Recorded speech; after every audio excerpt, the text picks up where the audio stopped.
Merhaba. Sonunda annemi köyde kalmaya ikna ettim. 4-5 günlüğüne kalmaya ikna oldu. Bu görüntü de bizim evin çatısından köyün görüntüsü. Aslında köy dediğime bakmayın, burası eskiden bir kasabaydı. Gerçekte burası Avrupa Birliği gibi. Neden öyle söylüyorum? Bu köyden yurt dışında yaşayan çok fazla gurbetçi var çünkü. Hatta bazı evlerden de anlayabilirsiniz. Bayağı lüks evler de var. Buradaki köylüler ilk önce Almanya'ya gitmiş. Ardından Fransa, Belçika, Danimarka, Güney Kore'ye kadar dağılmışlar. Avustralya'da vardı sanırım, çok emin değilim. Orada yaşamaya başlamışlar. Orada biriktirdikleri paralarla da gelip burada kendilerine köyde ev yapmışlar. Sabah bu horozun sesiyle uyandık. Peki koyunların bakışı? Sabah çok yakından bir horoz sesi geliyor. İlk önce anlayamadım. Meğersem bizim duvara gelmiş, orada ötüyormuş. Perdeyi açınca fark edebildim. Evin hemen yanında böyle bir ağılın olması hem avantajlı hem dezavantajlı. Avantajı, alarm kurmanıza gerek yok. Dezavantajı da sıcakta kapıyı pencereyi açtığınız zaman ister istemez sineklenme çok olacaktır.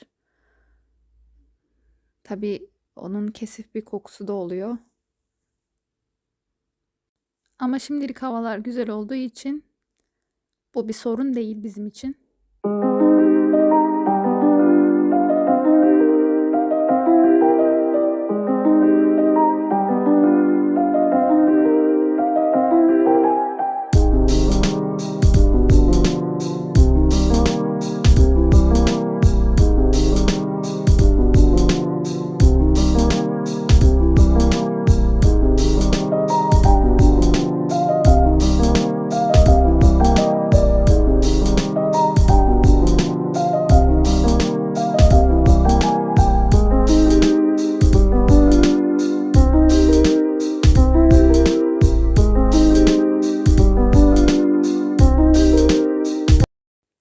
Burada da komşumuzun evine gelmiştik. Bahçesinde böyle koyunları var, kuzuları var. Ayrıca tavukları var. Kuzular çok şirin ama hemen kaçıveriyorlar, korkuyorlar. Annelerinin arkasına saklanıyorlar.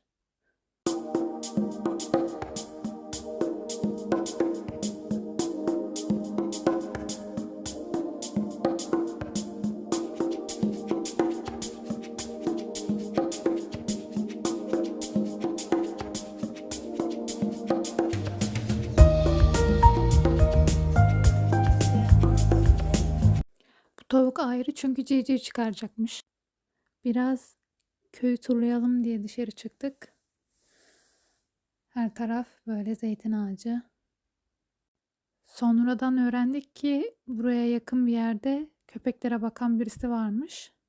Ama baktığı köpekler saldırganmış. Tabii biz bunu bilmiyorduk. Bilseydik buralarda bu kadar rahat dolaşamazdık.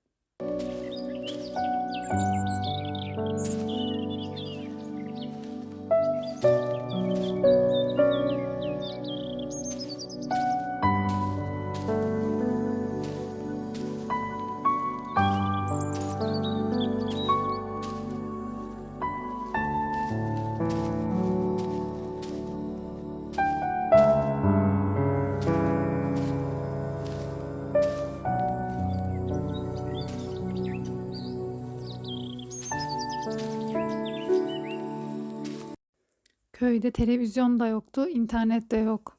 O yüzden biz de çoğunlukla vaktimiz oldukça yürüyüşe çıktık. Akşamüstü de yürüyüşe çıktık. Bu gördüğünüz yerde sıcak su çıkarıyorlar. Eskiden bu kadar çok büyük bir işletme değildi ama giderek büyümüş. Artık hemen hemen köyün her yerinden sıcak su çıkarıyorlar. Akşamüstüne doğru çok kesif ve kötü bir koku oluyor. Ama tabii bu sanırım işletmelerden dolayı. Burada da çok şıkım değil mi? Pembe pijama, pembe patikler ve mavi terliklerle köyü arşınlamaya devam ediyorum.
İncir ağaçlarının orada siyah şeyler var gördüğünüz gibi.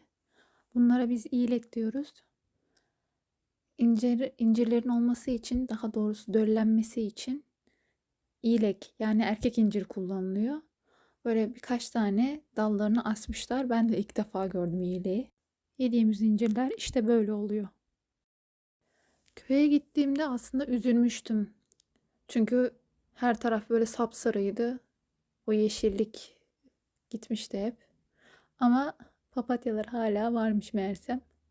Yolda yürürken buradaki papatyaları keşfettim.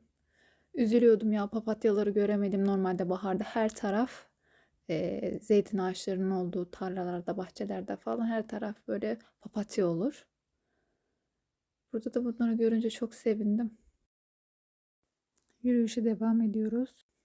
Parkı hatırladınız mı?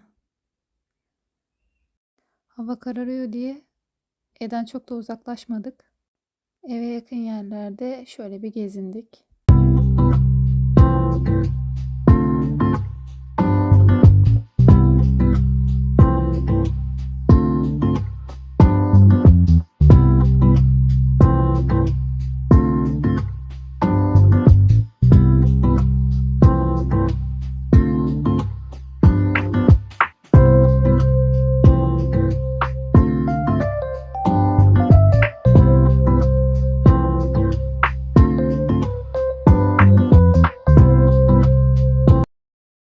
Ve artık Teletabilerin veda zamanı.